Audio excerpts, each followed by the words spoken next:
लोग पोखरण टेस्ट के बारे में बात करते हैं, लेकिन उसके बाद जो फाइनेंशियल प्रेशर आया, वो इक्वली डेंजरस था। ये स्टोरी है इकोनॉमिक आइसोलेशन की, फॉरेक्स प्रेशर की और कैसे इंडिया ने silent financial survival strategy adopt की। अब आपके सिग्नेचर एकदम जनरल स्टाइल में आइए शुरू करते हैं। मई 1998 राजस्थान के डेजर्ट में न्यूक्लियर टेस्ट कंप्लीट हो चुके थे। दुनिया शॉक में थी, लेकिन दिल्ली में एक और टेंशन चल रहा था, सैंक्शन। अमेरिका और वेस्टर्न कंट्रीज ने अनाउंस कर दिया इंडिया पर इकोनॉमिक रिस्ट्रिक्शन लगेगी। लोन्स रुक सकते थे, टेक्नोलॉजी ट्रांसफर बंद हो सकता था, डॉलर एक्सेस रिस्ट्रिक्ट हो जाता। और उस वक्त इंडिया के फॉरेस्ट रिजर्व सिर्फ अराउंड 26 से 30 बिलियन डॉलर के आसपास थे। 1991 के क्राइसिस अभी भी फ्रेश मेमोरी था।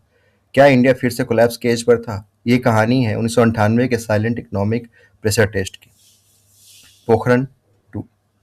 11 मई 1998 इंडिया ने Pokhran two nuclear test conduct किया। मैसेज क्लियर था, इंडिया स्ट्रेटेजिक पावर बन चुका है। लेकिन ग्लोबल रिएक्शन इक्वली क्लियर था, sanction incoming. Particularly United State ने इकोनॉमिक सैंक्शन इम्पोज किए।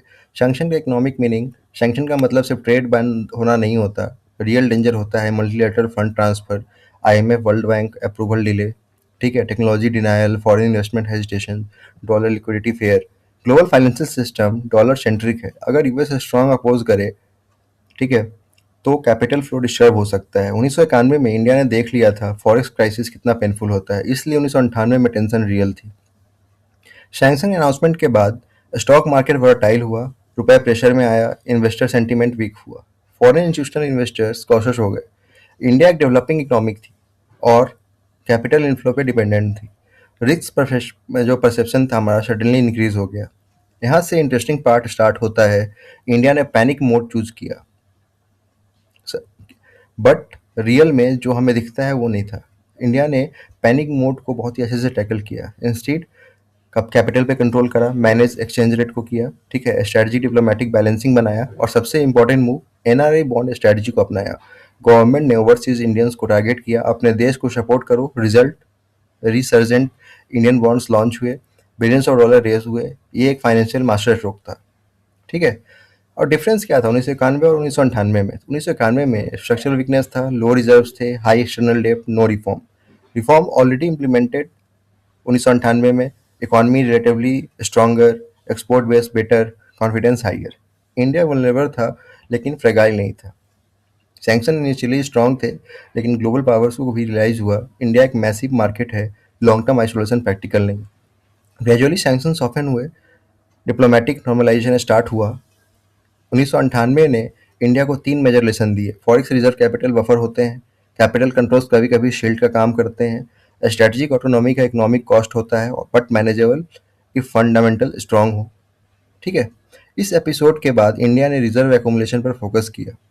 आज India 600 billion dollars forex reserve maintain करता है, डाइवर्सिफाइड ट्रेड पार्टनर्स रखता है, स्ट्रेटेजिक ऑटोनॉमी परस्यू करता है। रीजन, हिस्ट्री ने सिखा दिया जियो पॉलिटिक्स और इकोनॉमिक सेपरेट नहीं होते, ठीक है। पोखरण के बाद दुनिया ने इंडिया को टेस्ट किया। मिलिट्री पावर अनाउंसमेंट करना एक स्टेप था, इकोनॉमिक रेजिलेंस प्रूव करना एक रियल चैलेंज था। और 1998 में इंडिया ने क्वाइटली प्रूव किया कि 1991 वाला इंडिया वापस नहीं आएगा। सैंक्शन आए, प्रेशर आया, लेकिन कोलैप्स नहीं हुआ। ये था इंडिया का साइलेंट इकोनॉमिक कॉन्फिडेंस टेस्ट। अगर आपको लगता है कि इंडिया का इकोनॉमिक हिस्ट्री सिर्फ 1991 रिफॉर्म्स तक लिमिटेड है, तो ऐसे हिडन चैप्टर्स और भी हैं। कमेंट में लिखिए नेक्स्ट कौन सा रियल इकोनॉमिक टॉपिक ब्रेकडाउन चाहिए आपको। 1973 वाइल्ड शॉक का इंडिया पर क्या इम्पैक्ट पड़ा, या 1966 रुपए डिवैल्यूएशन क्राइसिस क्या था। अगर आपको डीप मैक्रो स्टोरी टेलिंग पसंद है, सब्सक्राइब करना मत भूलिए, क्योंकि इकोनॉमिक सिर्फ नंबर्स नहीं होता, इकोनॉमिक सर्वाइवल स्ट्रेटजी है। Thank you so much Phoenix finance में बने रहने के लिए। हमारा वीडियो अच्छा लगा हो, हमारे चैनल को लाइक कीजिए, सब्सक्राइब कीजिए और ज़्यादा से ज़्यादा लोगों तक शेयर कीजिए। Thank you so much.